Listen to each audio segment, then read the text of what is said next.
বগুড়া মহিলা বাস চালু হচ্ছে, মহিলা ড্রাইভার থাকবে, যেরকম আল্লাহু আকবার। এটা আমি আমার তারেক বাবাকে ধন্যবাদ দেই, হাত উঠান, নারে তাকবীর। আমার বাজান বলেছিল মদিনার সনদে রাষ্ট্র চালাবো। তারেক আমার বাজান, আমার পুত্র বাজান, তোমার আব্বা আমার বন্ধু ছিল, আবার তোমার মার আপন শাস্ত্র বোন শিরিন আক্তার মজুমদারের কন্যা আমার পুত্রবধূ, যেরকম আল্লাহু আকবার। হিসেব করে দেখো আমি তোমার তালইসা হই।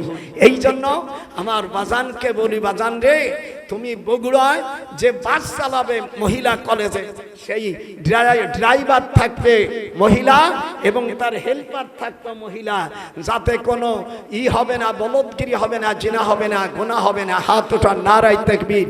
প্রত্যেক জেলায় জেলায় মেয়েরা যেখানে পড়বে সেখানে মহিলা ড্রাইভার, এবং প্রত্যেক হাসপাতালে মেয়েদের আলাদা একটা বিভাগ হোক। এটা কি আপনারা চান? আমি হাত উঠে বাংলাদেশের প্রথম এই দাবি আমি তুললাম।